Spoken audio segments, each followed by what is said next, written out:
Oi, alunos, tudo bem? Aqui é a professora Jéssica. Eu vim hoje com exercícios antigos do concurso da ESA no tema de geologia, para a gente revisar essa matéria, tá? Quando a gente fala de geologia, é um dos temas assim que eu acho um pouquinho complicado, é um dos mais complicados que a gente tem na geografia, exatamente devido ao detalhe, devido à complexidade da matéria. Mas a gente vai perceber que existem alguns padrões a serem pedidos na prova da ESA. Não é um tema super comum de cair, tá? Apesar do ano passado a gente ter tido uma questão que falava sobre Serra Pelada, que é a Serra dos Carajás, né? E até mesmo sobre a produção de petróleo.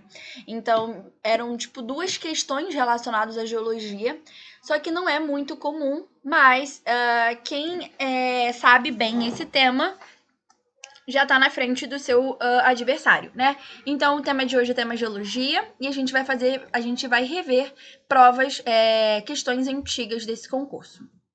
Bem, a primeira questão ele fala: em relação à produção de petróleo no Brasil, é correto afirmar o quê? A. Ocorre em escudos cristalinos. B. Um percentual muito expressivo das reservas encontram-se em áreas marítimas. As maiores jazidas ficam nas regiões metropolitanas. D. A produção em terra firme supera a produção offshore. E a Amazônia brasileira é a maior produtora, a maior área produtora. Quando a gente está falando de petróleo, a gente está falando de combustíveis fósseis. E os combustíveis fósseis, como o próprio nome diz, ele é fóssil. Ou seja, ele é muito antigo. Geologicamente, é muito antigo. E o petróleo, né, assim como o gás, ele só pode ser produzido geologicamente, né, nas bacias sedimentares. O Brasil é um país muito rico em petróleo, exatamente porque nós temos uma vasta percentagem do nosso território sendo dominado pelas bacias sedimentares. Para quem não sabe o que é bacia sedimentar, é uma área geológica, né, na qual eu tenho rochas sedimentares, tá? Resumidamente falando. Então, é pelo fato de eu ter uma rocha sedimentar ali que eu tenho a possibilidade, através da porosidade, a ter armazenamento de petróleo e até mesmo a produção, já que o petróleo, ele é resultante de quê? Ele é resultante da decomposição de matéria orgânica, tá? Bem, vamos lá. O tema é geologia e ele quer que você foque na produção de petróleo no Brasil. E quando a gente está falando de produção de petróleo, o petróleo, já que ele está, né, preso na bacia sedimentar, a gente tem bacias sedimentares tanto no continente, tá, quanto que a gente chama de terra firme, quanto nas áreas, né, oceânicas, que a gente chama de offshore. Bem, deixei aqui um mapinha para vocês da onde que a gente tem as bacias sedimentares. Então, a gente consegue perceber que a gente tem bastante bacia sedimentar.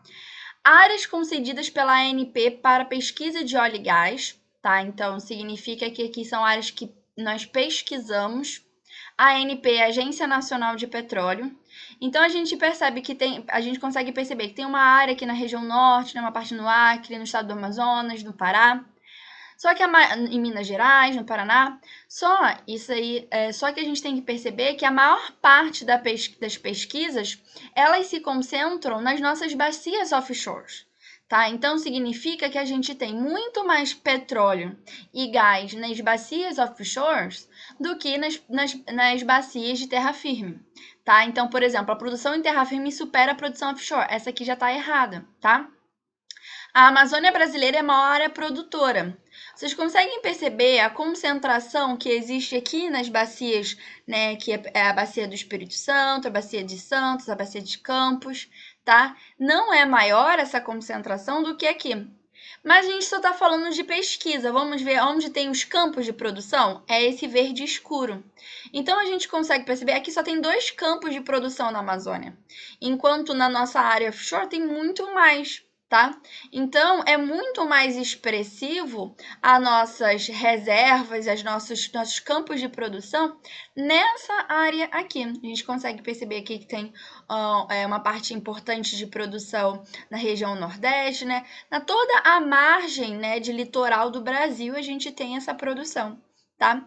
Então, basicamente, quando a gente fala de produção de petróleo no Brasil, a gente vai ter que associar a nossa produção de petróleo às bacias sedimentares de alto mar, tá? Então, bacia de Campos, bacia de Santos, bacia do Espírito Santo, tanto que são elas, por exemplo, onde concentra o pré-sal, tá?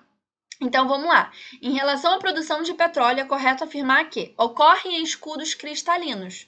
Bem, eu já disse para vocês, escudos cristalinos são terrenos pré-cambrianos. São terrenos muito, muito antigos. São terrenos onde eu tenho concentração de metais, tá? De minerais metálicos e não petróleo. Então aqui não pode ser. Ela ocorre em bacias sedimentares. Um percentual muito expressivo das reservas se encontram nas áreas marítimas. É essa a resposta, tá? Gabarito letra B. E aqui eu botei aqui para vocês a concentração, né, de bacias de petróleo, só para a gente ver uma produção de petróleo por bacia. A gente tem várias bacias, mas a bacia mais importante produtora de petróleo no Brasil é a bacia de Campos. Por exemplo, 85,5% do nosso petróleo vem da bacia de Campos. Campos fica aqui no Rio de Janeiro, tanto que o Rio de Janeiro, né, tem uma grande parte do seu PIB vindo, né, da produção petrolífera. Por isso que o Rio de Janeiro, né, na produção industrial, a indústria petrolífera é muito importante, tá? Então, gabarito letra B. C, as maiores jazidas ficam nas regiões metropolitanas? Não, tá? Não ficam. A produção em terra firme supera a produção offshore? Não, a produção offshore supera a produção de terra firme. E a Amazônia brasileira é a maior produtora? Também não, só pode ser letra B. Tudo bem? Questão do ano passado. Bem, essa questão também é do ano passado e ele fala o seguinte: em 1980, deu-se o estouro da corrida de ouro em Serra Pelada, localizada no estado de. Então, ele queria que você soubesse tanto o contexto histórico em que a Serra Pelada está inserida, quanto, né, a localização geográfica. Eu sempre dou essa aula no tema de geologia, porque a gente está falando de ouro, a gente está falando de um depósito metálico importante, né? Um depósito metálico muito importante para a economia do Brasil. E a gente teve um estouro da corrida de ouro ali na década de 80, principalmente esse ouro associado à Serra dos Carajás. Então, na verdade, o que você precisava saber era uma localização geográfica da Serra dos Carajás. Então, aqui eu tenho o mapa da Serra dos Carajás e a Serra Pelada é uma área geográfica inserida nesse município aqui de Curionópolis. Então, era vocês saberem esse contexto. Porque eu sempre falo de Serra Pelada quando eu estou falando de Serra dos Carajás? Porque é muito importante a gente pensar que a Serra dos Carajás ela não é somente o segundo maior depósito de ferro do mundo, mas sim os maiores depósitos de diversos depósitos metálicos, né? A gente sabe então aí pelo mapa que a Serra dos Carajás está localizada no estado do Pará. Ela é a maior província mineralógica do planeta, tá? E além da gente ter a segunda maior jazida de minério de ferro explorada no mundo, na verdade ela é a maior jazida de minério de ferro explorada no mundo e a segunda maior jazida de ferro do mundo, ela tem manganês, cobre, ouro e níquel. E o ouro foi descoberto na década de 80, assim, em grandes quantidades e acabou gerando essa corrida do ouro nesse município que era Curionópolis. E a gente tem a Serra Pelada. Serra Pelada, atual município de Curionópolis, é uma região localizada no estado do Pará. Na década de 80, essa área foi invadida por milhares de garimpeiros motivados pelo sonho de enriquecer rapidamente através do ouro. A área se tornou o maior garimpo a céu aberto do mundo, tá? Então, uma coisa importante que a gente tem que sempre pensar que quando a gente está falando de províncias mineralógicas, a gente está falando em uma área, né, é um terreno rico em minerais metálicos, tá? Ela tem uma origem cristalina, ou seja, escudos ou crátons, crudos cristalinos e crátons. No Brasil, a gente tem dois tipos de estruturas geológicas. No caso, a gente tem os crátons e as bacias sedimentares. Então, as bacias sedimentares nós temos petróleo e nos crátons, né, a gente tem esses depósitos metálicos importantes. Bem, existe um histórico muito importante, né, de mineração na Serra dos Carajás. Ela foi descoberta acidentalmente em 1967, quando um helicóptero a serviço de uma mineradora norte-americana, ela fez um pouso de emergência. E aí o geólogo que estava a bordo, ele notou que havia poucas árvores no local e isso a gente estuda em geologia, né? Que pode ser, por exemplo, causado pela presença de minério de ferro na superfície. Porque o ferro ele impede o desenvolvimento de plantas de grande porte, tá? Bem, alguns anos após a descoberta desses minérios, a gente vai ter a exploração. Essa exploração foi através de um consórcio chamado Amazônia Mineração, na qual a gente tinha a Companhia Vale do Rio Doce operando ali. Hoje a Vale do Rio Doce só se chama Vale, tá? E tiveram vários projetos para a Serra dos Carajás, como o projeto Grande Carajás, tá? Bem, além da extração mineral de ferro, a gente tem extração de cobre, de bauxita, de manganês e vários projetos, né? Por exemplo, de agricultura e pecuária para essa área, tá? Bem, gente, mas a gente está falando do ouro. Eu só quis trazer um recorte geográfico importante da Serra dos Carajás para vocês. E a única coisa que vocês tinham que saber era a questão de onde ficava a Serra Pelada. A Serra Pelada fica na Serra dos Carajás. E a resposta, então, é a letra C. Aqui eu deixei uma fotinho para vocês da década de 80. E aqui, né, é uma foto na década de 80 mostrando um monte de garimpeiro, né, nesse momento atrás do ouro. Serra Pelada, ela foi uma grande mina de ouro, tá? E durante muito tempo, né, durante o seu auge, na verdade, ela foi considerada não apenas a maior mina de ouro ao ar livre do mundo, mas também a mais violenta. Por quê? Como que tudo começou? Só dar também um recorte histórico rapidinho aí para a gente entender um pouco dessa questão da corrida do ouro na Serra Pelada. Em 79, uma criança que estava nadando na margem de um rio lá local, ela acabou encontrando uma pepita de ouro de 6 gramas. A notícia ela se espalhou rapidamente e no final dessa mesma semana se iniciou uma corrida pelo ouro. E o auge dela foi na década de 80, foi no ano de 1980, tá? Então, durante o início da década de 80, a gente vai ter dezenas de milhares de garimpeiros indo em direção à Serra Pelada na esperança de ganhar dinheiro com a descoberta, né, e construir um futuro melhor para si e tal. Mas, na verdade, o que tinha ali era um verdadeiro poço sem fundo de onde nunca mais ninguém voltou. Por quê? Não tinha estrutura nenhum de garimpo. Olha isso aqui, as escadas, né? A gente percebe, era tudo uma coisa muito precária, feita de madeiras, tá? Apenas pequenas pepitas foram descobertas, né? A maior delas, se eu não me engano, tinha, sei lá, 6 quilos. Mas a gente consegue ver só por essa foto que a situação ela não era nada fácil, tá? Então, era só mais ou menos isso, tá? Bem, próxima questão. Desculpa, eu deixei aqui para vocês a área do programa Grande Carajás, tá? Tinha comentado com vocês um pouquinho sobre isso. Esse programa é principalmente para desenvolver a questão da mineração dos Grandes Carajás, tá? Então, o projeto, na verdade, ele pega uma área muito grande, né? Se você olhar apenas as áreas das jazidas minerais, tá? O projeto Grande Carajás, ele foi o responsável pela construção da usina de Tucuruí, tá? Do Porto de Itaqui em São Luís e outros eixos de infraestrutura importantes para essa área, tá? Vamos lá, próxima questão. O maciço de Urucum, localizado na região centro-oeste, contém importantes reservas de... Também é um tema de geologia, tá? Então, ele quer que você saiba as jazidas minerais, as mais importantes jazidas minerais que nós temos aqui no Brasil. Sempre que eu falo para os meus alunos, sempre que eu estou dando essa aula, eu peço para os meus alunos focarem nas jazidas de ferro, na jazida de ouro, na jazida de manganês e na jazida de bauxita, tá? Então, ele está perguntando o maciço do Urucum. Ele está te dando um recorte geográfico específico. Ele já está dizendo também para você que fica no centro-oeste. Ele só quer que você reconheça, que você saiba, né, dentro do maciço do Urucum, qual tipo de reserva eu tenho.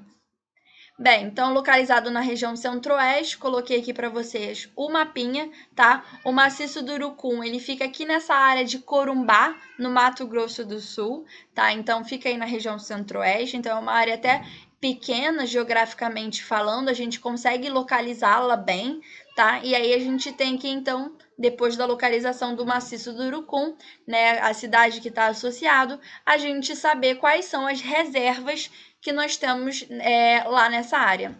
Bem, aqui tem um mapa, né, dos principais minerais metálicos ferrosos, né, que são extraídos, beneficiados, né, no Brasil.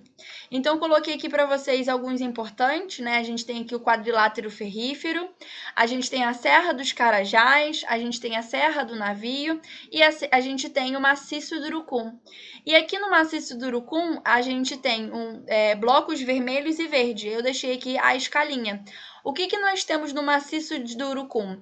Ferro e manganês. Tá? Então, a produção no maciço do Urucum é ferro e manganês, assim como no quadrilátero ferrífero. Só na Serra dos Carajás a gente tem ferro, a gente tem manganês, a gente tem níquel, tá? Aqui na Serra do Navio, manganês. Então, deixei aqui para vocês as principais áreas, né, de exploração mineral do Brasil, que é para vocês focarem. A questão do maciço do Urucum, não sei se vocês conseguem perceber, ela tá bem distante, né? É uma área assim bem próxima à fronteira da Bolívia, né, a fronteira do Paraguai. Então é uma área bem distante dos principais polos, né, centrais do Brasil. Então acaba que a infraestrutura aqui é ruim, o que faz com que, apesar de eu ter depósitos importantes de ferro e manganês, eu tenho uma baixa qualidade e uma pequena produção, exatamente devido à dificuldade para o escoamento, tá? Então ele está perguntando quais são as reservas. Bem, através do mapa a gente já consegue perceber que o gabarito é a letra C, tá bom? Próxima questão. As maiores concentrações de xisto betuminoso no Brasil encontram-se na região. Também é uma questão de geologia.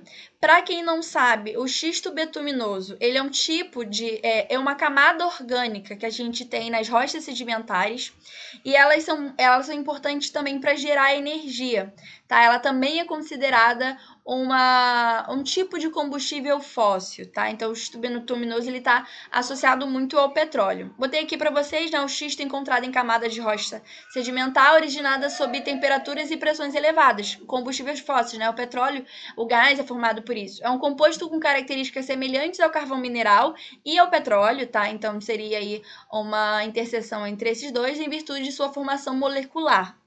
É uma variação recente da hulha, que é um tipo de carvão, e por meio da sua destilação fracionada seca obtém-se o petróleo, gás e combustível, tá? Gás, combustível, enxofre, etc. Ou seja, a partir do xisto, eu consigo formar petróleo. A partir do xisto, eu consigo formar gás. Então, ou seja, o xisto ele também é um componente importante de combustível fóssil dentro da estrutura, né, petrolífera que nós temos aqui no Brasil. O xisto é uma das maiores fontes potenciais de hidrocarbonetos conhecidas no mundo, tanto que, por exemplo, a maior parte de produção, né, dos Estados Unidos vem do xisto betuminoso. O Brasil está entre as 10 maiores reservas de xistos do mundo, tá? As jazidas estão distribuídas por todas as regiões, sendo a principal ocorrência da formação Irati, que é uma área sedimentar do período Permiano. Gente, área sedimentar, lembra? Tudo que tem a ver com combustível fóssil só pode ser área sedimentar. Eu não posso ter áreas cratônicas, eu não posso ter áreas de escudo cristalino, tá? Não pode, tem que ser sempre área sedimentar. Do período Permiano, gente, período é um tipo de divisão da idade geológica, tá? Com destaque para o município de São Mateus do Sul, ou seja, onde que a gente tem a maior produção, a maior concentração de xisto betuminoso no Brasil. A gente tem ali no município de São Mateus do Sul, no Paraná, onde existe uma usina para processá-lo. A segunda área mais importante de ocorrência é o Vale do Paraíba, em Tremembé, São Paulo, ou seja, onde estão as maiores concentrações de xistos betuminosos no Brasil. E está na região sul, na Bacia do Paraná. Tudo bem, gente? Então, eu botei aqui para vocês bacias com potenciais de gás xisto no Brasil. Bacia do São Francisco, Bacia do Recôncavo, Bacia do Parnaíba, Bacia de Parecis. Mas a nossa maior concentração a gente consegue ver aqui, que é na Bacia do Paraná, até mesmo porque a gente já sabe que o local onde a gente tem maior concentração é no município de São Mateus do Sul. Então, a resposta é o gabarito letra E. A resposta é letra E. Então, as maiores concentrações de xisto betuminoso no Brasil encontram-se na região sul. Próxima questão também é um tema de geologia. Identifique a região onde está localizado o cinturão carbonífero do Brasil. O que vocês conseguem perceber? Vocês conseguem perceber que eles gostam muito que vocês saibam onde estão localizadas as reservas. Onde está a reserva do petróleo, onde está a reserva do carvão, onde está a reserva de xisto. Eles querem que vocês identifiquem a região. Quando não dá, quando ele te dá a região, ele quer que você saiba, né, o que pode ter ali. Seria um pouco difícil, por exemplo, se eu falasse para vocês na região assim, região sul, o que nós temos? Fica um pouco difícil porque é muito amplo, então o recorte geográfico costuma ser mais detalhado.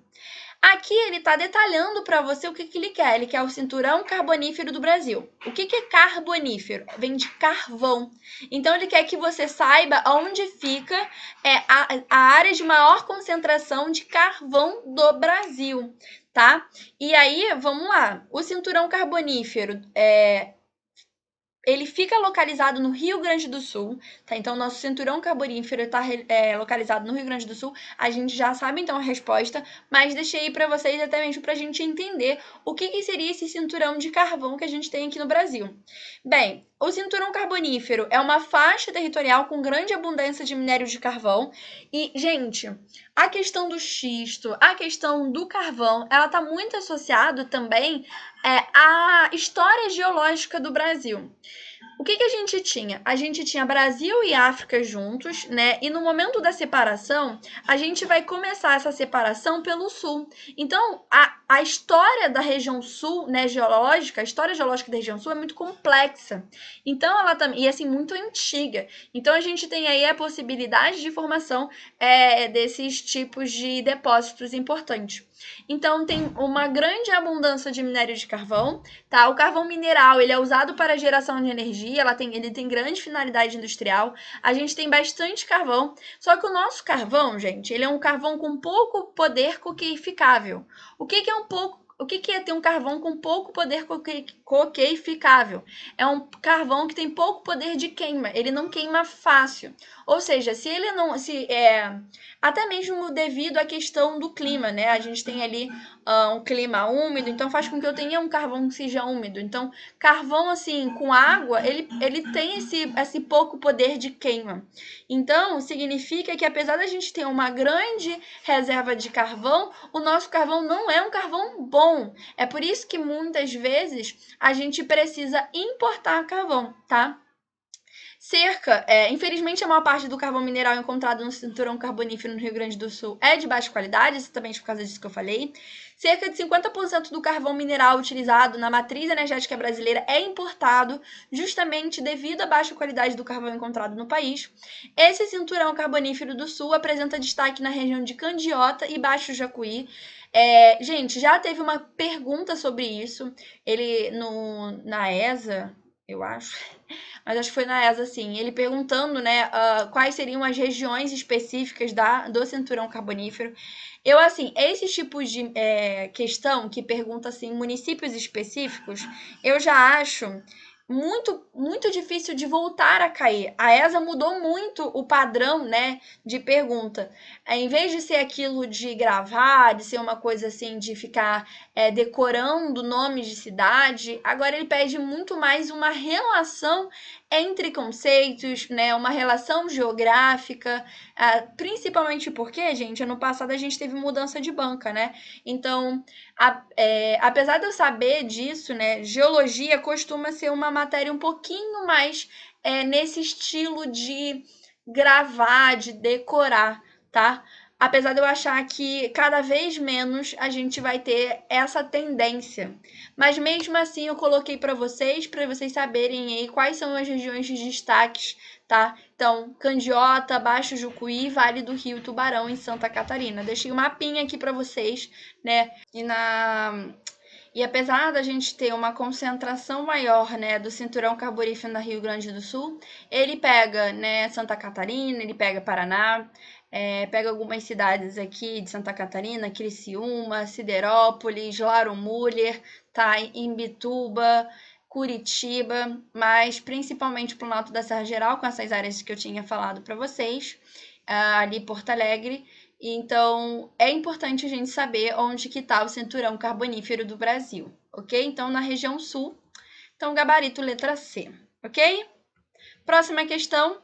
No Brasil, as concentrações minerais localizadas no quadrilátero ferrífero de Carajás. Então, lembra que eu falei para vocês que quando a gente tiver que focar, a gente tem que focar em algumas coisas, mas sempre olhem com muito carinho para o quadrilátero ferrífero e Carajás, porque são as nossas duas maiores províncias mineralógicas. Hoje a gente tem a maior província mineralógica do Brasil é Carajás, mas de extração continua sendo o quadrilátero ferrífero. Na verdade, o quadrilátero ferrífero ele tem uma importância histórica. Por que eu estou falando isso? A gente sabe aí do ciclo aurífero que a gente teve, né, o ciclo econômico do ouro no Brasil, né, no século XVIII, e ele está associado ao quadrilátero ferrífero, né? Ao ouro do quadrilátero ferrífero, ao ferro do quadrilátero ferrífero, exatamente por causa disso, né? Ferrífero de ferro, tá? Só que aqui ele está perguntando uma coisa que é muito específica, gente, muito, muito específica, mas vamos lá. O que eu falei para vocês? Ferro, ouro, níquel, manganês, bauxita, isso são minerais metálicos. Os minerais metálicos, eles se formam, né, numa estrutura geológica chamada de crátons. E aí os crátons, né, tem uma divisão deles que se chama escudos cristalinos. Vamos falar de crátons como um todo, né? Esses crátons, né, eles são terrenos extremamente antigos. São os terrenos mais antigos do planeta. Então, as concentrações minerais, elas só podem estar localizados em terrenos muito, muito antigos. E aí ele está perguntando qual é a era geológica, né, que a gente tem as concentrações minerais. Bem, gente, se concentração mineral só pode estar, assim, não só pode estar, mas preferencialmente está, né, em terrenos extremamente antigos, a gente tem que analisar, então, a tabela geológica. A Terra tem 4,6 bilhões de anos, tá? Pelo fato da gente ter muito tempo, acabou se dividindo a idade da Terra em eras, e dentro dessas eras eu tenho períodos, tudo bem? Então, a gente vai ter que olhar, ele pergunta qual é a era geológica.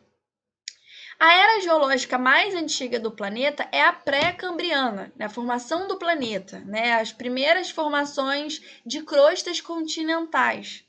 Então, as concentrações minerais, né, do quadrilátero ferrífero, que está no Cráton São Francisco, e Carajás, que está no Cráton Amazônico, ele só pode ter se formado na era geológica pré-cambriana. Então, deixei aqui para vocês, né, uma tabela resumida. Assim, de verdade, para a ESA, isso foi uma questão em muito tempo, muito tempo. Então, não é uma questão comum de cair. Mas sempre que vocês tiverem que pensar em concentração mineral, né, quadrilátero ferrífero, Carajás, maciço do Urucum, Serra do Navio, vocês vão pensar na era geológica mais antiga do planeta, que é a pré-cambriana, tá? Então, aqui a pré-cambriana é uma era geológica e ela é dividida no período proterozoico e arqueozoico. Então, a gente tem a formação dos escudos cristalinos, ou seja, dos cratos, né, que são as primeiras crostas, e as primeiras formas de vida. E aí a gente tem a paleozoica, que é o cambriano, ordoviciano, siluviano, devoniano, carbonífero, permiano. O carbonífero foi a formação, então, do nosso cinturão carbonífero. Então, se um dia perguntarem para vocês, né, em qual era geológica se formou o nosso cinturão carbonífero, foi na era paleozoica, tá? Então, o cinturão carbonífero vem disso, porque foi formado no período carbonífero. Então, também tenham cuidado de separar era de período, tá? Bem, aqui era geológica pré-cambriana, é a nossa resposta. Não pode ser paleozoica, porque a gente já sabe, então, que na era mais antiga, paleozoica não tem nada aqui, tá? Fiz esse resuminho para vocês. Na paleozoica, a gente teve o surgimento dos répteis, surgimento dos peixes, o Pangeia, surgimento do primeiro continente, a gente teve as eras dos gelos, formações das florestas, surgimento dos tipos de rocha, tá? Aqui, na era Mesozoica, no Triássico, Jurássico e Cretáceo, a gente tem o surgimento dos dinossauros, extinção deles, divisão do Pangeia, tá? Na Cenozoica, a gente já tem a formação dos atuais continentes, surgimento das aves, formação das montanhas, né? No caso aí dos dobramentos modernos. Então, os dobramentos modernos, eles são do terciário. Quaternário é uma coisa muito nova, tipo, muito nova. É quando surge o homem. Então, a gente é, assim, uma coisa bem novinha no planeta, tá? Então, as concentrações minerais. A existência de minérios em Carajás, no Pará, e no quadrilátero ferrífero em Minas Gerais está associada à presença da estrutura geológica proterozoica, tá? Então, ou seja, a formação pré-cambriana. É entre o arqueozoico e o proterozoico, tá? A formação dos nossos escudos. Então, a resposta é letra A. Deixei aqui para vocês em relação a relevo e estrutura geológica. Os maciços ou escudos cristalinos, né, nossos crátons, eles são formados no pré-cambriano. As bacias sedimentares antigas, né, onde tem petróleo, já são do Paleo para o Mesozoico, tá? Então, é entre esses dois aqui, é uma coisa mais recente. As bacias sedimentares mais recentes já é do Cenozoico. E os dobramentos modernos, né, também é do Cenozoico, tá? Então, os nossos dobramentos já são dessa área aqui do período terciário. Deixei aí para vocês também terem uma noção de quando a gente tem as idades do relevo e as idades da estrutura geológica, tá? Então, os planaltos do Brasil, por exemplo, os planaltos que a gente tem... Ai, meu pai, esqueci o nome. Chapada Diamantina, já é pré-cambriano, tá? Planaltos sedimentares, planícies e montanhas também era geológico. Gabarito, letra A, tá? Aqui, gente, o quaternário não era nenhuma era geológica, tá? É um período, então também não podia ser. Próxima questão, aqui. Também fala sobre recursos minerais, então vocês veem que a ESA gosta que vocês saibam o que a gente explora aqui no Brasil, o que a gente tem aqui no Brasil de recursos minerais, tá? São localidades envolvidas na produção, no beneficiamento e no escoamento da bauxita. Então, ele quer que você saiba onde tem bauxita. E os seus derivados, né? Alumínio e alumínio vem da bauxita. Então, ele quer que você saiba as localidades, ou seja, bem específico, quais são as áreas. Tema também é geologia, tá? Então, ele quer bauxita ou seja, ele não quer só produção, mas ele quer beneficiamento e escoamento. Então, principais reservas minerais do Brasil, botei aí, ó, né? Vermelhinho bauxita, verde cobre, azulzinho diamante, preto ferro, manganês, níquel, ouro, né? A gente percebe que a gente tem bastante área de ouro. E quando a gente está falando de bauxita, aqui a gente tem Minas Gerais, tá? A gente tem essa área aqui no norte. E aí é o seguinte, né? Aqui na parte do Pará. Mas vamos lá. Temos essa área. Temos também esta área, esta. E aí deixei para vocês quais áreas principais nós temos. Vamos fazer uma interposição. Essa área aqui, né, de reserva mineral, se a gente jogar para cá, a gente vai ver que é aqui no Maranhão, tá? Então, a gente tem uma área em São Luís. Aqui a gente tem uma refinaria em São Luís. Então, tem a ver com o beneficiamento dessa bauxita. Essa área aqui é a área, né, que a gente tem uma outra refinaria, que é em Barcarena, tá? Então, aqui a gente consegue perceber também que as reservas estão associadas a uma refinaria. A gente tem outra aqui também, né? A gente tem uma área aqui em Juruti, tá? Temos uma área aqui também, essa área aqui é Oriximiná, ok? Aqui é Oriximiná, Juriti, tá? Então, Barcarena, temos São Luís e Ouro Preto, Cataguases, Miraí, tá? Então, essas áreas de bauxita também, essa aqui é associado ao quadrilátero ferrífero e aqui associado muito à Serra dos Carajás, tá? Então, são essas áreas principais que eu tinha marcado aqui para vocês. Oriximiná, Faro e Terra Santa, Juruti, Barcarena, Paragominas, São Luís, tá? E essas áreas aqui de Ouro Preto, Biraí e Cataguases. Então, mineração de bauxita e refino de alumínio no Brasil. Então, ele quer que você saiba quais são as localidades. Sim, seriam essas, tá? Então, essa aí é uma questão bem difícil, mas tivemos, então, gabarito letra B, Oriximiná, Barcarena e São Luís, ok? Difícil, gente, mas tem como. Eu acho que, assim, a parte de geologia é a mais complicadinha que a gente tem, mas a gente conseguiu revisar bastante coisa. A gente viu que a ESA gosta de focar em Serra dos Carajás, gosta de falar sobre o quadrilátero ferrífero, gosta, por exemplo, de falar do maciço do Urucum. A gente não tratou, mas a Serra do Navio é uma boa indicação do que vocês podem estudar também, até mesmo porque a gente tem importantes áreas minerais no Brasil. Por exemplo, deixei aqui para vocês um mapa sobre os recursos minerais que a gente tem, tá? Então, aqui é bem completo, tem muita coisa, região de urânio, região carbonífera, né, de cobre, região petrolífera, quadrilátero ferrífero, tá? Então, aqui tá bem completo. Mas tem essa aqui que é mais resumidinha, né? Que são as principais províncias minerais que nós temos. Tá um pouco mais limpo, então acho que fica legal para a gente entender. Das regiões carboníferas, tá? A gente tem províncias minerais ali do Vale do Ribeira, em Itajaí. A gente tem os pegmatistas do Sudeste, Bambuí, Chapada Diamantina e tal. De verdade, a gente pode focar bastante na Serra do Navio para prova, a gente pode focar nessa região carbonífera, no quadrilátero ferrífero, tá? A gente tem essas áreas aqui da Serra dos Carajás, tá? Que são áreas importantes que nós temos. Então, seria até mesmo para a gente ver aqui na Serra dos Carajás, manganês, cobre, níquel, estanho, ouro, diamante. Aqui nós temos a Serra Pelada, né? O Peugeot na década de 80, a Serra do Navio, manganês, tá? A gente tem uma importante área ali na região norte, que é a Vale do Tapajós para o ouro, o maciço do Urucum, né, que a gente tem ferro, manganês, Vale do Trombeta também é importante a gente dar uma olhadinha, tá, que a gente tem ali de bauxita.